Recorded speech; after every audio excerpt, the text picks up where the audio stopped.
Praise lord. దేవునికి స్తోత్రం. హల్లెలూయా, హల్లెలూయా. గడిచిన పునరుద్ధాన దినం నుంచి పునరుద్ధాన దినం వరకు దేవుడు మనందరినీ ఆయన యొక్క రెక్కల చాటున దాచి భద్రపరిచినందుకు ప్రభునామాన్ని స్తుతిస్తూ చేరవలసిన మీ అందరికీ వందనాలు. దేవునికి స్తోత్రం. హల్లెలూయా, హల్లెలూయా. కొద్ది నిమిషాలు దేవుని యొక్క వాక్యాన్ని జ్ఞాపకం చేసుకుందాం. పరిశుద్ధ గ్రంథము నుంచి నిర్గమాకాండము 19వ అధ్యాయము. నిర్గమాకాండము 19వ అధ్యాయము 15వ వాక్యాన్ని చదువుకుందాం. 20వ అధ్యాయము 15వ వాక్యం చదువుకుందాం. దొంగిలకూడదు. చాలు. ఈ నిర్గమాకాండము 20వ అధ్యాయం 15వ వాక్యము ఈ విధంగా రాయబడింది. దొంగిలకూడదు అంటే దొంగతనం చెయ్యకూడదు. ఈ ఆజ్ఞలను దేవాతి దేవుడు మోషే ద్వారా ఇశ్రాయేలు ప్రజలకు 10 ఆజ్ఞలు ఇచ్చాడు. ఈ 10 ఆజ్ఞలలో ఒక ఆజ్ఞ దొంగిలకూడదు అంటే దొంగతనము చెయ్యకూడదు. దేవునికి స్తోత్రం. హల్లెలూయా.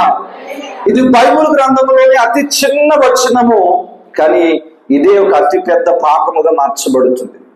దేవునికి స్తోత్రం. హల్లెలూయా, హల్లెలూయా. చదువుకున్నట్లయితే ఏం దొంగిలకూడదు అని, ఏం దొంగతనం చేయకూడదు. అసలు దొంగతనం చేయొచ్చా చెప్పాలి. దొంగతనం చేయడం పాపమా లేకపోతే మనకు సంతోషమా చెప్పాలి. దొంగతనం పాపము, దోషము. దేవునికి స్తోత్రం. హల్లెలూయా, హల్లెలూయా. ఈ లోకంలో దొంగతనం చేస్తే ఏం చేస్తారు? శిక్షిస్తారు. అవునా? ఈ లోకంలో దొంగతనం చేస్తే, ఒక వ్యక్తి దొంగతనం చేసి పట్టుబడితే ఆ వ్యక్తిని చేసిన ఆ నేరమును బట్టి అక్కడ శిక్ష అనేది వేయబడుతూ ఉంటుంది. దేవునికి స్తోత్రం. హల్లెలూయా, హల్లెలూయా. దేవుడు ఇక్కడ ఈ మాటను ఎందు నిమిత్తం చెబుతూ ఉన్నాడు. అసలు మందిరంలోకి వచ్చేవారు దొంగలుగా ఎందుకు చూడబడుతున్నారు? లేదా మందిరంలో దొంగలు ఎందుకు ఉంటారా? దేవునికి స్తోత్రం. మరి ఈ మాట ఎవరికి అంటే మన గురించి తెలియపరుస్తుందంటే దాని యొక్క సారాంశం ఏంటయ్యా అంటే ఇక్కడ దానికి సంబంధించిన వారు మనం ఉన్నట్టే. దేవునికి స్తోత్రం. హల్లెలూయా, హల్లెలూయా. అసలు ఏం దొంగిలించకూడదు అని అంటే దేవుని సమయాన్ని దొంగిలించకూడదు. ఏం దొంగిలించకూడదు? దేవుడు ఈ సృష్టిని తయారు సృష్టించేటప్పుడు ప్రతి దినాన్ని సృష్టించి ఆఖరిగా ఆఖరి రోజుని ఏమన్నాడంటే ఇది విశ్రాంతి దినము. ఏమన్నాడు?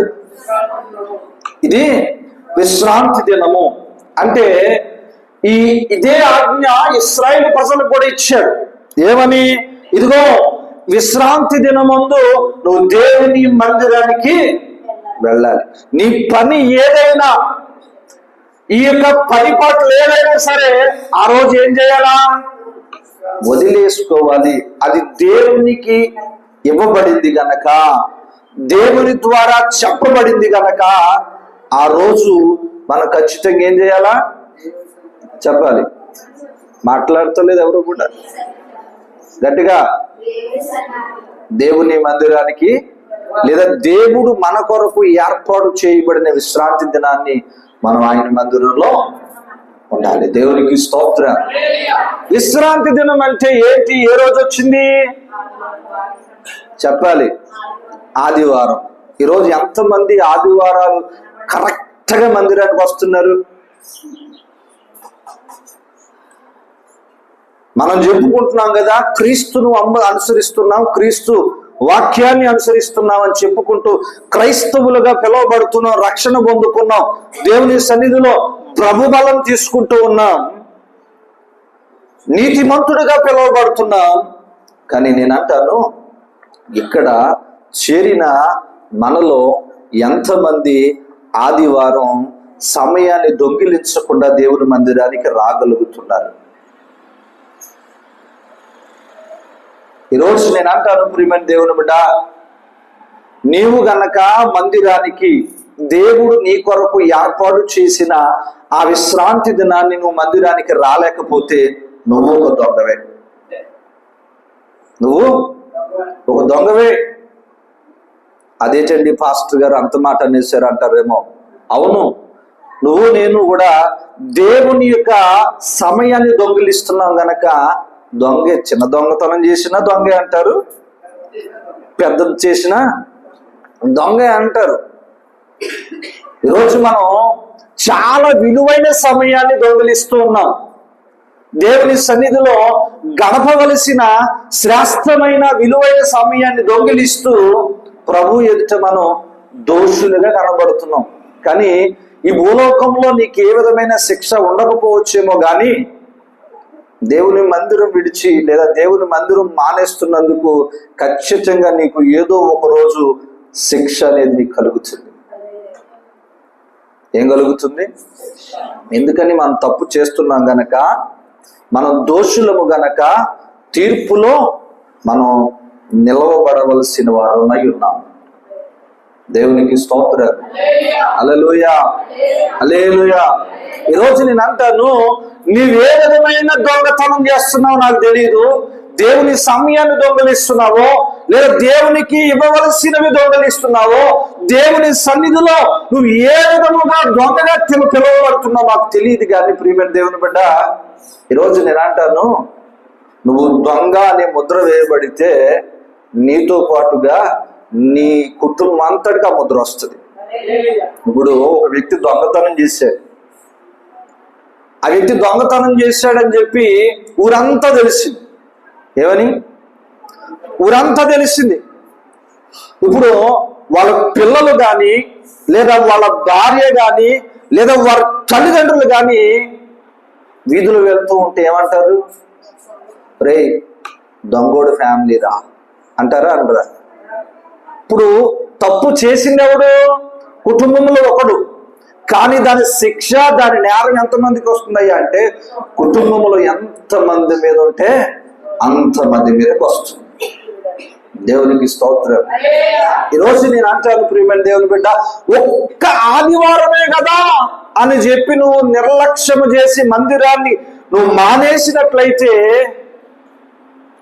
దాని ప్రభావం అనేది నీ కుటుంబంపై ఖచ్చితంగా పడుతుంది. ఎందుకనంటే నీ కొరకు ప్రకటించబడుతున్న సమాధానకరమైన వాక్యము ఆ రోజు నువ్వు వినకపోతే నీకు సమాధానం ఎలా వస్తుంది? నీ కొరకు విడుదల కలిగే మాట ఆ రోజు దైవజనుడి నోట పెట్టబోతున్నప్పుడు నీవే గనక ఆ విడుదల పొందబడే మాట కొరకు ఆ రోజు అక్కడ నీవు మందిరంలో లేకపోతే నీ కుటుంబం ఏ విధంగా విడుదల పొందుతుంది? దేవునికి స్తోత్రం. హల్లెలూయా, హల్లెలూయా. ఈరోజు దేవుని సన్నిధిలో ప్రియమైన దేవుని బిడ్డలారా, మనం చాలా మంది ఏం చేస్తున్నామయ్యా అంటే దేవుని సమయాన్ని దొంగిలించేవారుగా ఉన్నాం. ఏం దొంగిలించేవారుగా ఉన్నాం? ఎలాగండి అంటే, మనం ఆదివారం నాడే ఏదో పనో ఏదో ఫంక్షనో పెట్టుకుంటున్నాం, లేదో ఏదో ఒక పని పెట్టుకుని ఏం చేస్తున్నాం? ఇంట్లో ఒకరిని చర్చికి పంపుతున్నాం, ఇంట్లో మరొకరిని ఫంక్షన్కి పంపుతున్నాం. ఎక్కడికి అంటే పంచుకుంటూ ఉన్నారు. ఇప్పుడు నేను అంటాను, వాక్యం ఏం చెబుతుంది? నేనును నా ఇంటి వారందరూ కూడా యెహోవా మందిరములో ఉంటామని యెహోషువ చెబుతూ ఉంటే, ఇప్పుడు నువ్వేమంటున్నావంటే ఉన్న పరిస్థితిని బట్టి తప్పదు అని చెప్పి నువ్వు మందిరానికి వస్తున్నావు, ఇంటాయన్నేమో ఫంక్షన్ పంపుతున్నావు, లేదా ఇంటాయన్ని మందిరానికి పంపుతున్నావు, నువ్వు ఫంక్షన్కి వెళ్తున్నావు. అప్పుడు నువ్వు దేవుని సమయాన్ని దొంగిలించిన దొంగవా కాదా? దేవుడు మనకు నియమించిన విశ్రాంతి దినం ఆదివారం మందిరానికి రావాలి, మందిరంలో ఉండాలి. నీ కొరకు ఏ మాట అయితే ప్రకటించబడుతుందో ఆ మాట నువ్వు కొనుక్కొని మందిరం నుంచి వెళ్ళగలగాలి. దేవునికి స్తోత్రం. హల్లెలూయా. దావీదైతే అంటాడు, ఇదిగో నేను చిరకాలము యెహోవా మందిరములో నివాసం చేస్తాడు అంటున్నాడు. అసలు ఆయన దావీదు గారికి రాజు సింహాసనం మీద కూర్చోవాలి, అతను తీరిక లేని సమయం, అతనికి తీరిక లేని సమయం. ఒక రాజు అంటే దేశాన్ని పరిపాలించాలి, దేశంలో ఉన్న ఆ యొక్క వాటన్నిటిని కూడా చూచుకుంటూ ఉండాలి. కానీ అలాంటి వాడు దావీదే అంటున్నాడు, చిరకాలము నేను యెహోవా మందిరములో నివాసము చేస్తాను అంటున్నాడు. దేవునికి స్తోత్రం. అంతకంటే గొప్ప పనులు ఈ రోజు నీకున్నాయా? ఆదివారం మందిరం మానేయడానికి, లేదా ప్రభు వల్లను విడిచిపెట్టడానికి అంతకంటే గొప్ప పనులు నీకున్నాయా?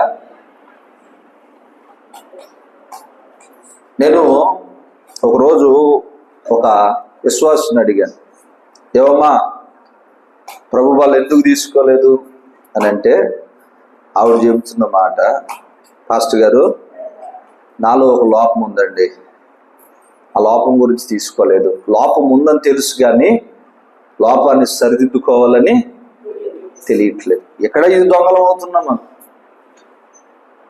ఎలాగా? లోపం ఉందని తెలుసు కానీ లోపాన్ని సరి చేసుకుంటలేదు. మనం సరి చేసుకోక దేవుని ఎదుట మనం దోషులుగా కనబడుతున్నాం. ఒకవేళ ఈ లోకం ఎదుట దోషులుగా కనబడితే రేపో లేదా ఈ రోజు రేపో ఏదో విధంగా విడుదల పొందుతాం. కానీ దేవుని ఎదుట మనం దోషులుగా కనబడినట్లయితే తీర్పు దినమందు మనం భయంకరమైన ఉగ్రతలోనికి వెళ్ళిపోతాం. భయంకరమైన ఉగ్రతలోనికి వెళ్ళిపోతాం. దేవునికి స్తోత్రం. హల్లెలూయా, హల్లెలూయా. చెప్పండి, ఏం దొంగిలించకూడదు మనం అంటే దేవుని సమయాన్ని మనం దొంగిలించకూడదు. ఆదివారం ఆరాధనైనా, శుక్రవారం ఉపవాస ప్రార్థన అయినా, మరొక మాట చెప్తాను, నీ కుటుంబ ప్రార్థన అయినా ఏంటంట, నువ్వు కుటుంబ ప్రార్థన చేస్తున్న సమయాన్ని కూడా నువ్వు దొంగిలించకూడదు. మరొక మాటలో చెప్పాలంటే, నువ్వు ప్రార్థన చేసుకుంటానని తీర్మానించుకున్న సమయమును దేవునికే నువ్వు ఇవ్వగలగాలి. దేవునికి స్తోత్రం. కొంతమంది ప్రార్థన చేసుకోవడానికి సమయాన్ని కేటాయిస్తూ ఉంటారు. తెల్లవారుజామున, అదేవిధంగా ఇంటి పనులు అయిపోయిన తర్వాత కొంతసేపు ప్రభు ఎదుట ప్రార్థన చేసుకుంటాం దేవా అని చెప్పి ఒక తీర్మానం తీసుకుంటూ ఉంటారు. ఏం చేయాలా? వారు ఖచ్చితంగా ఏదైతే తీర్మానం చేసుకున్నారో, ఏదైతే ఏ సమయాన్ని అయితే ప్రభువా నీ సన్నిధిలోనికి వచ్చి నేను ప్రార్థిస్తాను అనుకున్నారో, ఆ సమయాన్ని ఎన్ని అడ్డంకులు ఉన్నా సరే, ఎన్ని యొక్క ప్రతికూల పరిస్థితులు ఏర్పడినా సరే, నువ్వు నీ సమయాన్ని దేవునికి ఇవ్వగలిగితే దేవుడు నీ తట్టు చూడగలుగుతాడు. దేవునికి స్తోత్రం. హల్లెలూయా. కొంతమంది కుటుంబ ప్రార్థనలు దొంగలుగా కనబడతారు. ఆదివారం ఆరాధనకు వస్తారు, శుక్రవారం ఉపవాస ప్రార్థనకు వస్తారు. కానీ కుటుంబ ప్రార్థన సమయానికి వచ్చేసరికి దేవుని ఎదుట దోషులుగా కనబడతారు. వ్యక్తిగత ప్రార్థన సమయానికి వచ్చేసరికి దోషులుగా కనబడతారు. దేవునికి స్తోత్రం. హల్లెలూయా, హల్లెలూయా. బైబిల్ గ్రంథంలో ఇస్సాకు రెబెకాను తీసుకుని వచ్చేటప్పుడు పొలములో ప్రార్థన చేయడానికి వెళ్ళాడట. పొలములో ప్రార్థన చేసుకుని వస్తూ ఉండగా రెబెకా కనబడింది. అంటే ఇక్కడ ఇస్సాకు చేస్తున్నది ఏంటయ్యా అంటే, వస్తున్న ఆ యొక్క పెండ్లి కుమార్తెను బట్టో లేదా ఆ యొక్క రావాల్సిన వారి గురించి ఎదురు చూస్తూ సమయాన్ని వృధా చేయలేదు. కానీ దేవుని సమయము దేవునికి ఇవ్వడానికి ఆయన ప్రతి దినం కూడా సాయంకాలం ఎక్కడికి వెళ్తుండేవాడు? పొలంలోనికి వెళ్ళి ప్రార్థన చేసుకుంటూ వస్తుండేవాడు. దేవునికి స్తోత్రం. హల్లెలూయా. అంతెందుకండి, ఈరోజు మన క్రీస్తు వారు భూలోకములో ఆయన పరిచర్య చేసిన ఆ యొక్క భూలోకంలో 3.5 సంవత్సరాలు కూడా పగలంతా విస్తారమైన పరిచర్య చేస్తుండేవాడు. రాత్రులు కొండెక్కి ఏం చేస్తుండేవాడు? ప్రార్థన చేస్తుండేవాడు. దేవునికి స్తోత్రం. హల్లెలూయా. పగలంతా విస్తారమైన పరిచర్య, ఇక రాత్రే ఆయనకి సమయం ఉండేది ప్రార్థన చేయడానికి. రాత్రి ఏం చేస్తుండేవాడంటే కొండెక్కి ఆయన ప్రార్థన చేస్తుండేవాడు. దేవునికి స్తోత్రం. హల్లెలూయా. యేసు ప్రభువు అంతటి దేవుడే ఒక మాదిరిని మన ఎడల కలిగి మనకు చూపిస్తూ సమయమును, ప్రార్థనా సమయమును దొంగిలించకూడదు అని చెప్పి మనకు తెలియపరుస్తూ ఉన్నాడు. దేవునికి స్తోత్రం. హల్లెలూయా, హల్లెలూయా. చెప్పండి, ఈరోజు మనం సమయాన్ని దొంగిలించే వారిగా ఉంటున్నాం. అది ఆదివారం ఆరాధన అయినా, కుటుంబ ప్రార్థన అయినా, లేదా నీ వ్యక్తిగత ప్రార్థన అయినా సరే, ఎన్ని కష్టాలు వచ్చినా, ఎన్ని బాధలు వచ్చినా, ఎన్ని నిందలు పడుతున్నా సరే, నీ సమయాన్ని నువ్వు మార్చుకోకూడదు. ఎవరో ఇంట్లో ఏదో చిన్న గొడవ జరుగుతుంది, నువ్వు చేయని తప్పుకో లేక చేసిన తప్పుకో ఒక మాట అంటారు. ఆ మాటను పట్టుకుని మనసు మీద కూర్చునో లేకపోతే అలా ఏడుస్తూ కూర్చుంటే ఏమవుతుందంటే నీ ప్రార్థన సమయం వ్యర్థమవుతుంది. అవునా కాదా? బైబిల్ గ్రంథంలో దానియేలు ఎన్నిసార్లు ప్రార్థన చేసేవాడు చెప్పండి? ఎన్నిసార్లు? 3 మారు ప్రార్థన చేసేవాడు. దావీదు రోజుకి 7 సార్లు ప్రార్థన చేసేవాడు. ఏ రోజు కూడా ఈ ప్రార్థన సమయాన్ని వారు ఎప్పుడు కూడా తప్పిపోలేదు. దానియేలుకైతే ఆఖరికి సింహాల బోనులో వేసేస్తామన్నా సరే యథావిధిగా ఎప్పుడూ ప్రార్థించినట్టుగానే యెరూషలేము తట్టు తలుపులు తెరిచి, కిటికీ తలుపులు తెరిచి ఏం చేస్తున్నాడు? అయ్యో, ఈరోజు ఒక శాసనం నా కొరకు లేదా నియమించబడింది, ప్రార్థన చేయకూడదు అని చెప్పి శాసనం వచ్చింది అని చెప్పి శాసనానికి భయపడలేదు, కానీ దేవునికి భయపడ్డాడు. ఎందుకో తెలుసా? నేను దేవునితో ఒక నిబంధన చేసుకున్నాను, నేను దేవునితో ఒక నిబంధన చేసుకున్నాను. అది నా దేవుని ఎదుట నేను దొంగగా ఉండకూడదు. రోజుకు 3 సార్లు ప్రార్థన చేసుకుంటాను. ఆ 3 సార్లు ఒక్కసారి నేను తప్పిపోయినా దేవుని ఎదుట ఎలా కనబడతాం? మనం దోషులుగానే కనబడుతున్నాం. దేవునికి స్తోత్రం. హల్లెలూయా, హల్లెలూయా. ఇప్పుడు దేవుని యొక్క ఆజ్ఞ ఏంటయ్యా అంటే దొంగిలించకూడదు. ఏం దొంగిలించకూడదయ్యా అంటే ఏది కూడా దొంగిలించకూడదు. అంటే ప్రార్థన సమయాన్ని ప్రార్థనకి ఇస్తూ మన ఈ లోకంలో ఏదైనా దొంగిలించొచ్చాను అంటే కాదు, దాని అర్థం అది కాదు. ఈ లోకంలో ప్రార్థనా సమయాన్ని ప్రార్థనకి ఇస్తూ, దేవుని సమయాన్ని దేవునికి ఇస్తూ మనం ఈ లోకంలో ఏదైనా దొంగిలించొచ్చా అంటే కాదు, దాని అర్థం అది కాదు. అది దొంగిలించకూడదు. ఈ లోక సంబంధమైనది ఏది, ఇంకా ప్రభు అంటాడు నీ పొరుగు అనేది ఏది నీ ఇంట్లో ఉండకూడదు అంటాడు. ఏమంటున్నాడు? నీ పొరుగు వారిది ఏది నీ ఇంట ఉండకూడదు అన్నాడు. దేవునికి స్తోత్రం. హల్లెలూయా, హల్లెలూయా. బైబిల్ గ్రంథంలో యెహోషువ గ్రంథం 7వ అధ్యాయంలో ఒక వ్యక్తి మనకు కనిపిస్తాడు.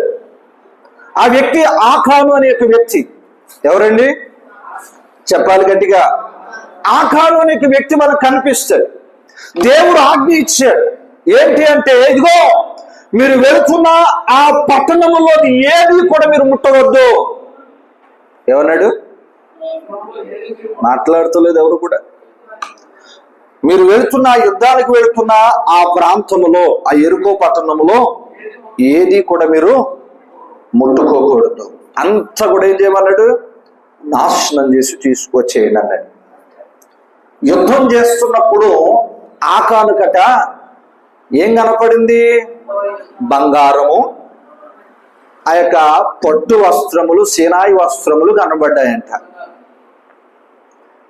కొన్ని వందల మంది యుద్ధం చేస్తుంటే ఈ ఆకాను ఏం చేశాడంటే, నన్ను ఎవరూ చూడలేదు కదా అనుకుని ఆ బంగారపు కమ్మి సీనారు వస్త్రాలను తీసుకుని వచ్చి తన గుడారములో దాచుకున్నాడు.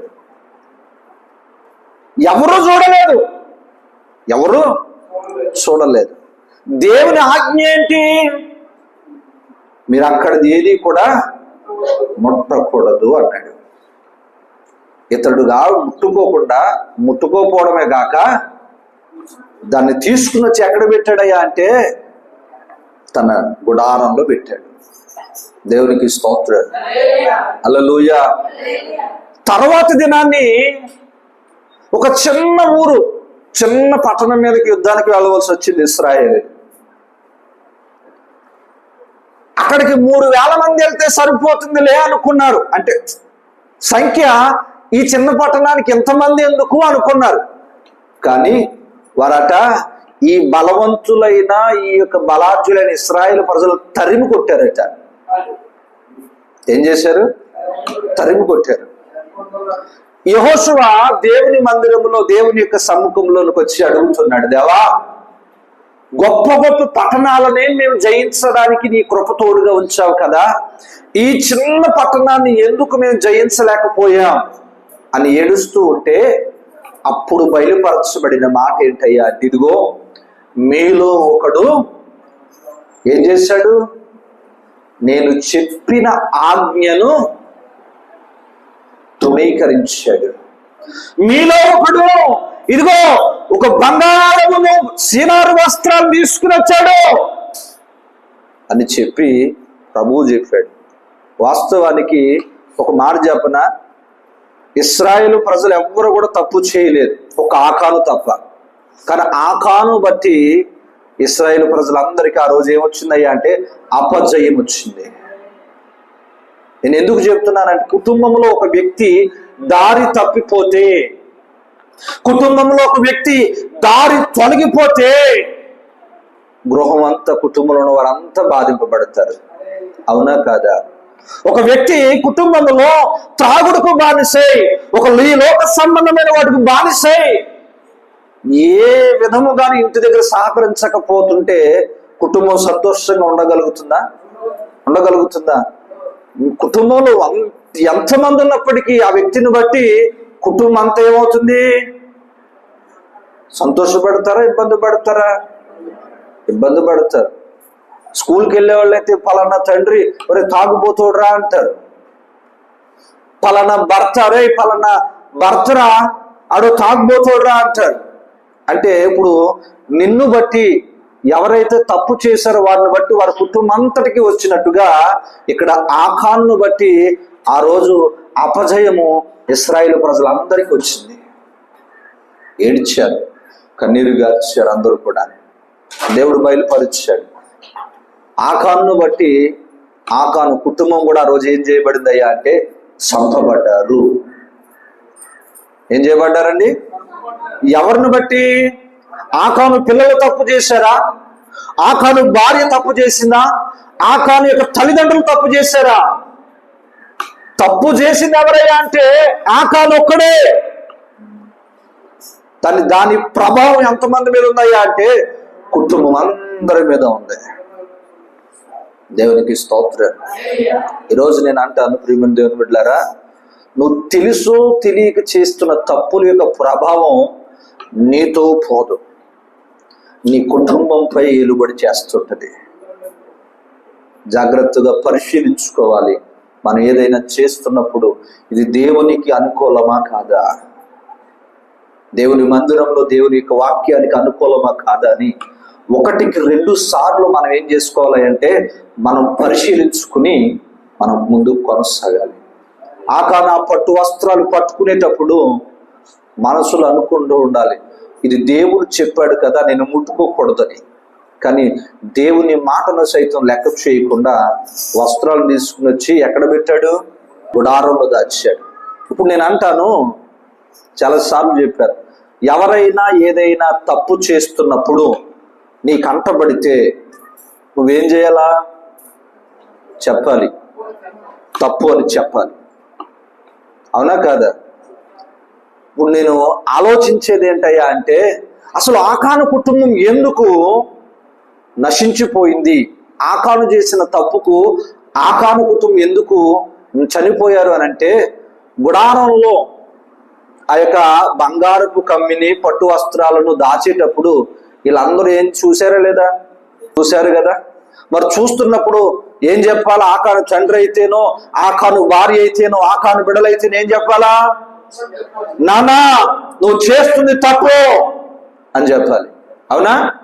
వీళ్ళెవ్వరూ చెప్పకపోగా మౌనంగా ఉన్నారు. ఎలా ఉన్నారండి? మౌనంగా ఉన్నారు. అటు మోషేకు చెప్పలేదు, యెహోషువకు చెప్పలేదు, ఇటు ఆకాను కూడా మందలించలేదు ఎవరు కూడా. అంటే ఒక విధంగా వీళ్ళ తప్పును సమర్థించిన వారిగా ఉన్నారు. తప్పును సమర్థించిన వారిగా ఉన్నారు. అందుకే వారి కుటుంబం అంతా కూడా ఆకోరు లోయలోనట రాళ్ల చేత కొట్టబడి చంపబడ్డారు. ఇప్పటికీ ఆ లోయకు ఆకోరు లోయ అని పెట్టబడింది. దేవునికి స్తోత్రం. హల్లెలూయా. ఎందుకు ఆకాను ఈ తప్పు చేసి తన కుటుంబం అంతటిని మరణంలో తీసుకొచ్చాడో, ఆ యొక్క కుటుంబంలో ఉన్నవారు కూడా ఆ యొక్క తప్పును ఖండించలేకపోయారు. ఈరోజు మనం కూడా ఎవరైనా తప్పు చేస్తున్నప్పుడు, మన ఇంట్లో, మన గృహంలో ఎవరైనా తప్పు చేస్తున్నప్పుడు మన కంట పడితే మనం ఏం చేయాలా? ఖండించాలి. చెప్పండి, ఏం చేయాలా? ఖండించాలి. దేవునికి స్తోత్రం. ఎవరు చూడలేదు అని అనుకుంటాం, ఎవరు చూడట్లేదని మనం అనుకుంటాం, కానీ ఎవరు చూస్తున్నారు? దేవుడు చూస్తున్నాడు. యెహోషువ చూశాడా ఆకాను ఆ యొక్క బంగారపు కమ్మందిలో? లేదా యెహోషువ సైన్యం చూసిందా? ఎవరూ చూడలేదు. కానీ పరలోకమందున్న దేవాతి దేవుడు గమనిస్తూ ఉన్నాడు. దేవునికి స్తోత్రం. ఆయన సింహాసనం మీద కూర్చుని భూలోకం అంతా కూడా ఆయన నేత్రాలు ఏం చేయబడుతున్నాయంట? పరిశీలిస్తూ ఉన్నాయి. దేవునికి స్తోత్రం. హల్లెలూయా, హల్లెలూయా. ఆకాను ఏం చేశాడు? దొంగిలించాడు. దొంగిలించబడడం ద్వారా తన కుటుంబాన్ని నాశనంలో తీసుకెళ్ళాడు. తన సైన్యానికి ఒక అపజయం తీసుకొచ్చాడు. దేవునికి స్తోత్రం. నువ్వు ఒక దొంగగా పిలువబడితే నీ వెనకాల ఉన్న వాళ్ళందరూ కూడా ఆ ముద్ర వస్తుంది. ఏమొస్తుంది? నువ్వు దొంగగా పిలువబడితే, ఈ లోకం దృష్టిలోనో లేదా దేవుని దృష్టిలోనో నువ్వు దోషిగా నిలవబడితే, నిన్ను బట్టి నీతో ఉన్న వారు అందరినీ అంటారు ఆ మాట.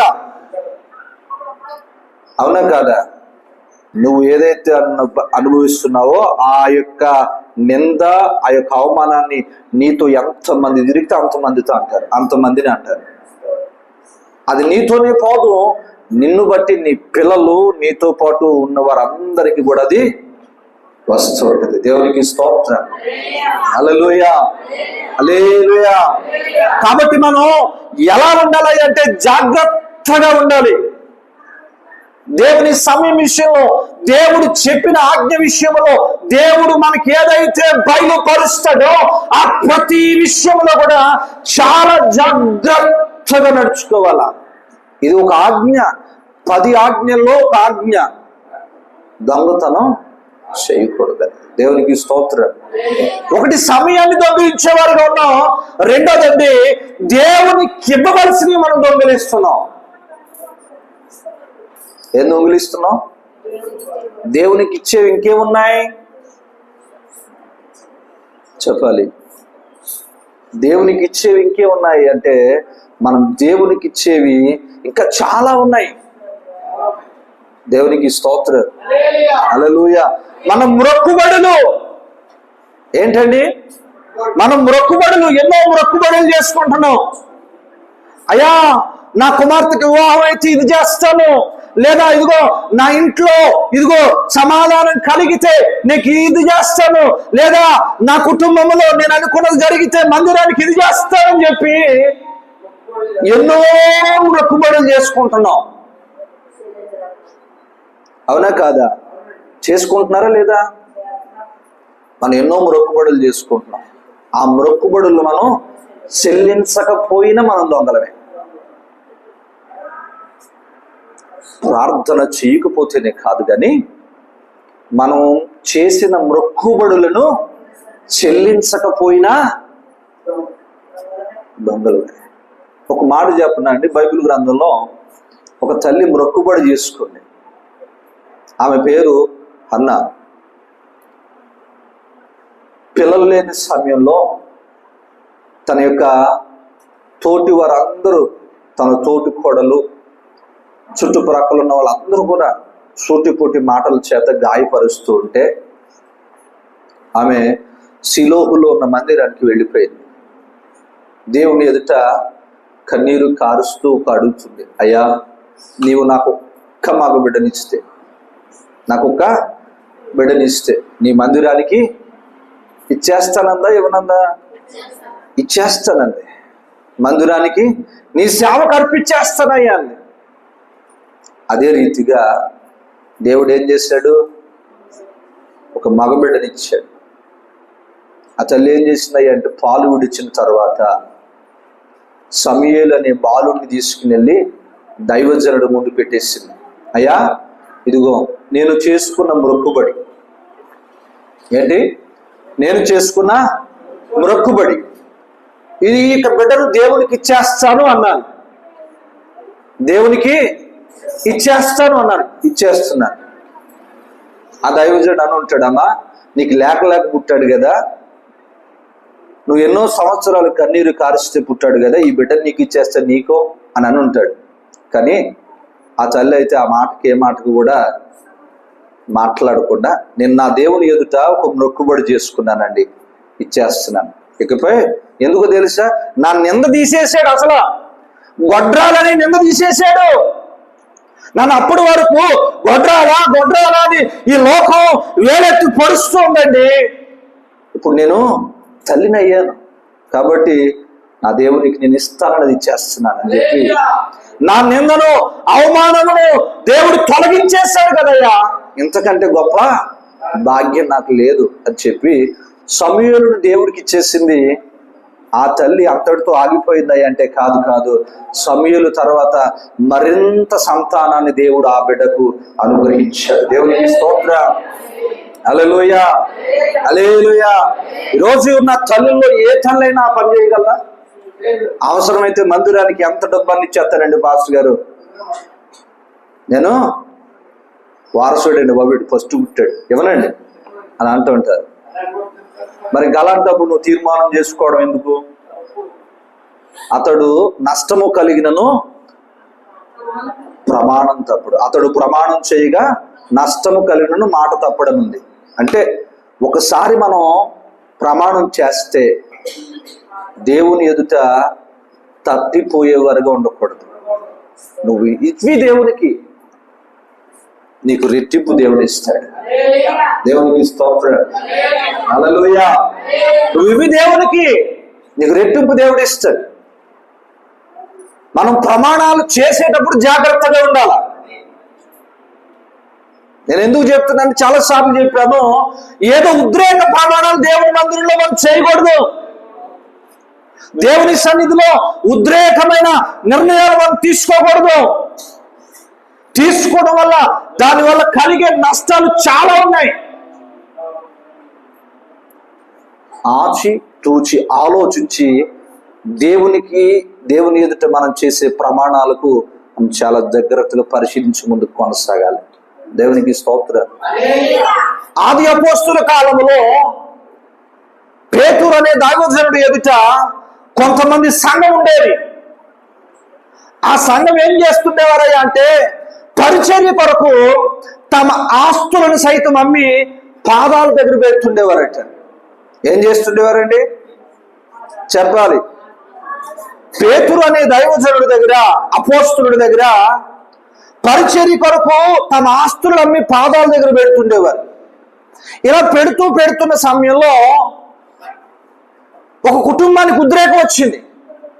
ఓ, అందరూ చేస్తున్నారు కదా, నేను చేయాలా, అందరూ ఇస్తున్నారు కదా, నేను ఇవ్వాలా అని చెప్పి ఆ కుటుంబం ఏం చేయబడిందంట, ఉద్రేకంగా లేచి ప్రమాణం చేసింది. పాస్టర్ గారు, మాకు ఒక చిన్న పొలం ఉంది, అది పనికి మాలింది, అమ్ముదామంటే రేటు రావట్లేదు, అది దేవుడికి ఇచ్చేస్తున్నాం, మేము అందరూ ఇస్తున్నారు కదా, ఏదో ఉడత బతికిన చిన్నది మేము ఇచ్చేస్తాం అని చెప్పి ఒక కుటుంబం ఏం చేయబడిందయ్యా అంటే తీర్మానం తీసుకుంది.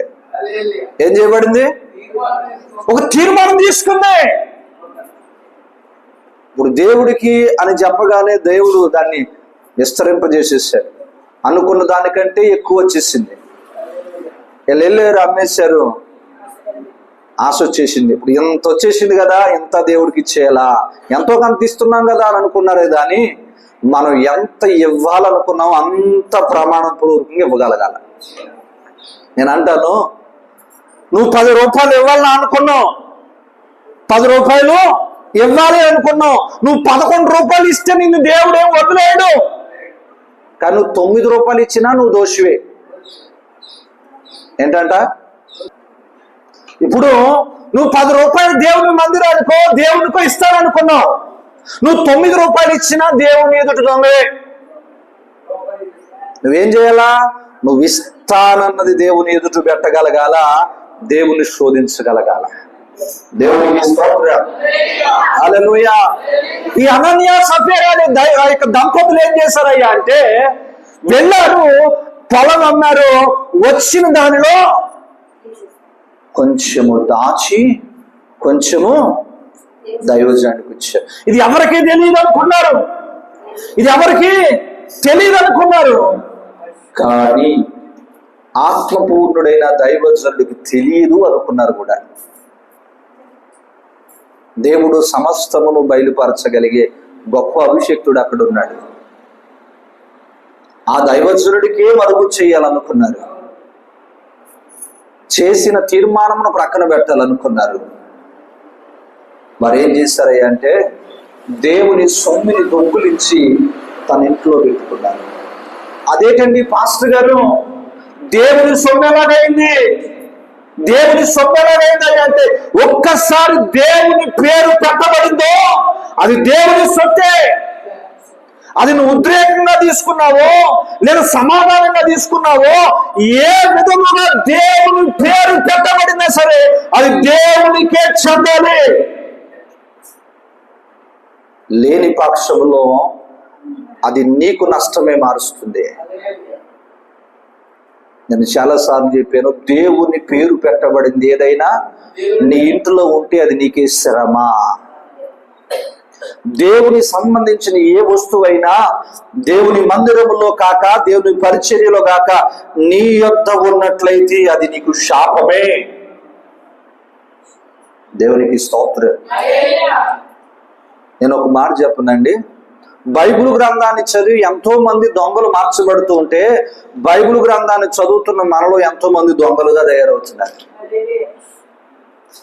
బైబిల్ గ్రంథాన్ని చదివే దొంగలు, వ్యభిచారులు, ఘోరమైన హంతకులు సైతం మార్చబడుతున్నారు.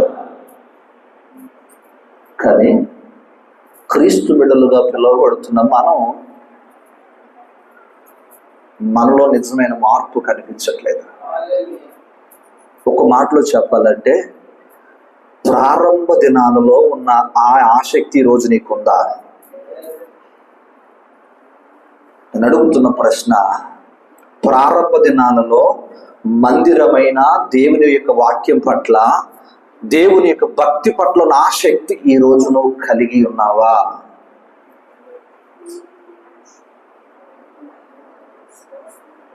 దేవునికి స్తోత్రం.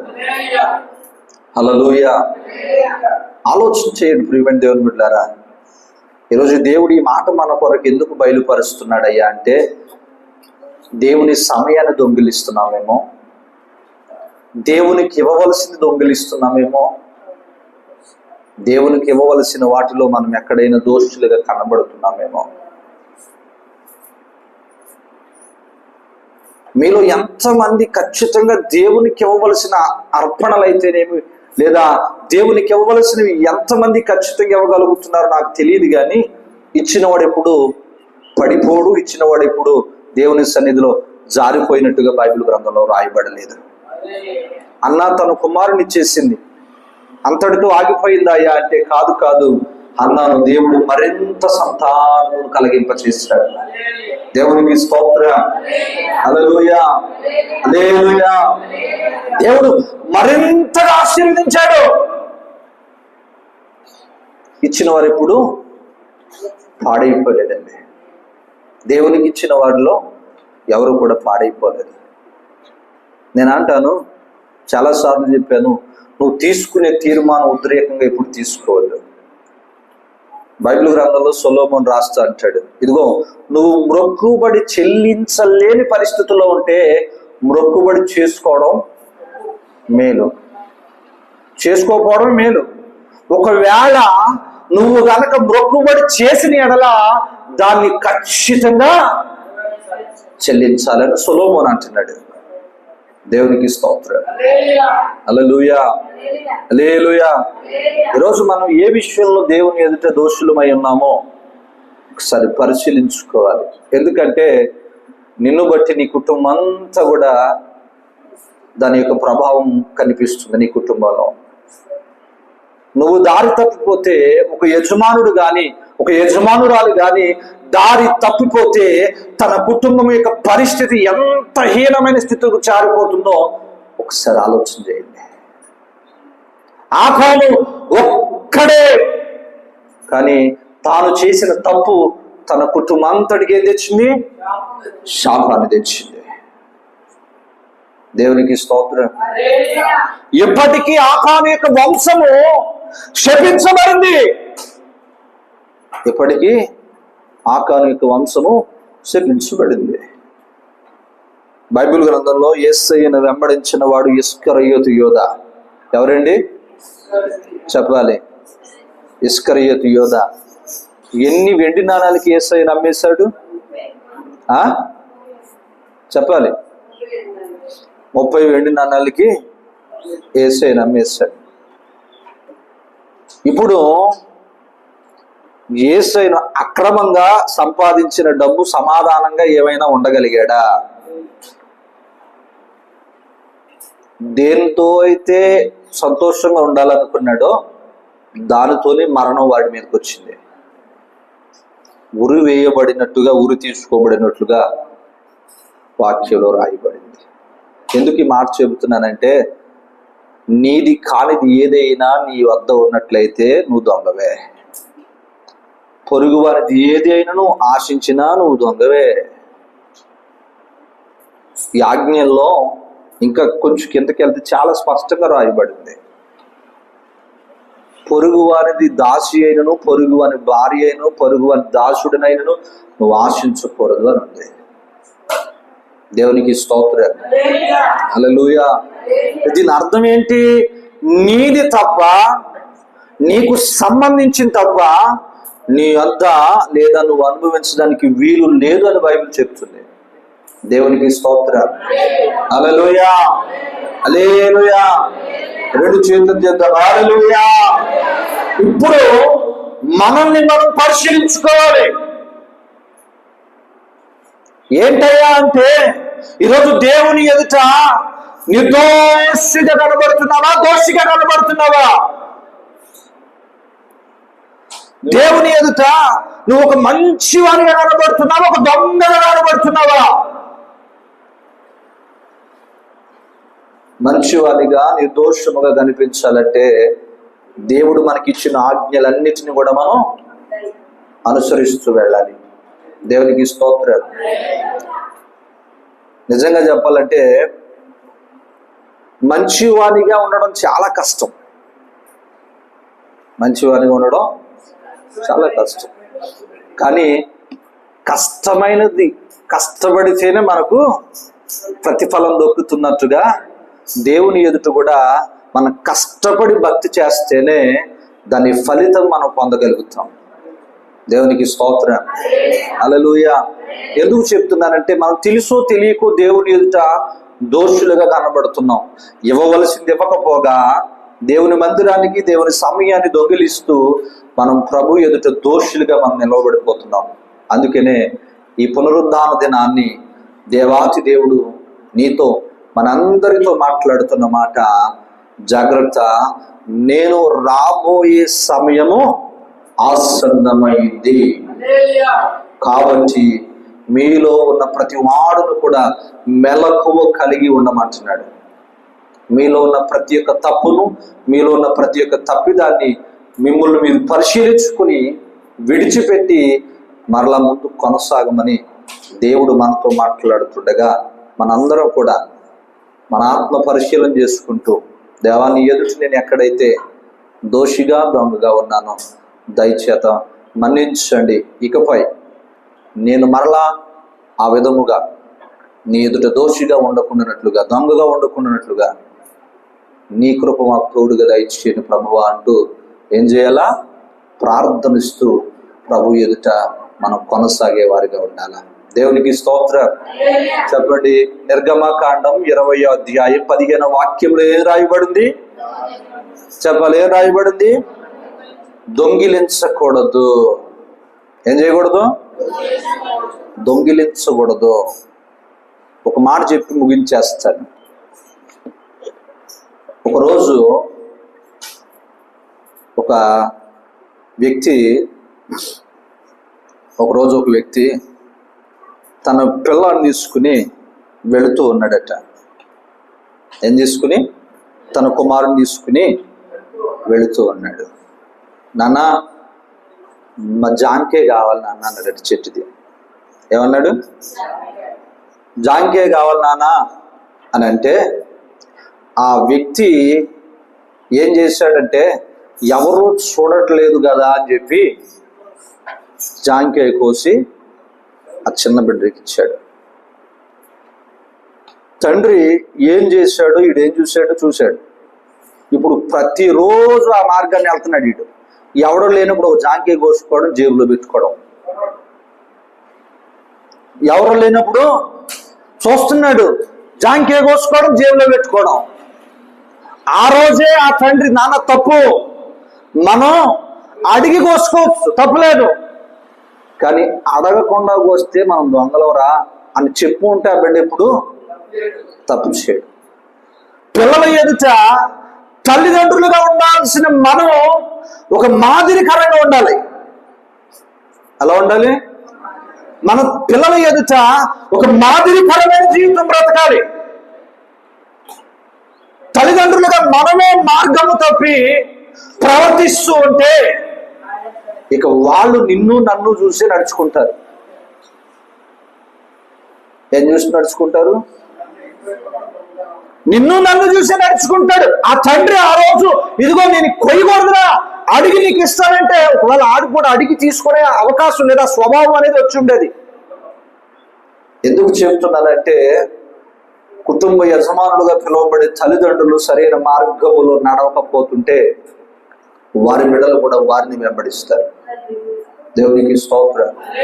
కాబట్టి మనల్ని మనం పరిశీలించుకుంటూ దేవుని యొక్క వాక్యములో ఉన్న ప్రతి మాటను అనుసరిస్తూ వాక్యానుసారంగా జీవించడానికి ఇష్టపడతారు.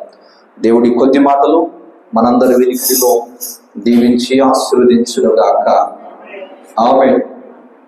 ఇంతవరకు వాక్యము ద్వారా మనతో మాట్లాడిన దేవాతి దేవుడు ఈరోజు ఏ మాటలైతే మనందరి కొరకు బయలుపరిచినాడో ప్రతి మాటను కూడా ఒకసారి పరిశీలించుకుందాం. ఎందుకంటే ఈరోజు మన దేవుని ఎదుట దోషులుగా ఉండకూడదు, నిర్దోషమైన మార్గంలో నడుచుచు ఆయన సన్నిధిలో నిందారహితులుగా ఉండాలంటున్నాడు. ఈరోజు నీవు నేను కూడా, అయ్యా ఎక్కడైనా నీ ఎదుట దోషులుగా ఉన్నామేమో, ఒక్కసారి అయ్యా మమ్మల్ని పరిశీలించుకోవడానికి ఇచ్చిన సమయాన్ని బట్టి నీకు వందనాలు. ఇదిగో తండ్రి ప్రభా, నీకు ఇవ్వవలసిన సమయాన్ని మేము ఇవ్వాలయ్యా. అయ్యా ఇదిగో తండ్రి, విశ్రాంతి దినాన్ని ఇదిగో మేము దొంగిలించేవాడిగా ఉండకూడదు. నీ సమయము, మా ప్రార్థన సమయము అయ్యా మేము దొంగిలించకూడదయ్యా. మేము నిర్ణయించుకున్న సమయము మేము మర్చిపోకూడదయ్యా. ఇదిగో తండ్రి, ఏదైతే నీకు పేరు పెట్టబడిందో అది మా యొద్ద ఉండకూడదన్నా. ఒకవేళ ఉన్నట్లయితే మేము దొంగలమే, దోషులమే. అయ్యా ఇదిగో తండ్రి, మమ్మల్ని మేము పరిశీలించుకుంటుండగా మాకు మీ సహాయం దయచేయండి ప్రభువాన్ని ప్రార్థన చేద్దాం.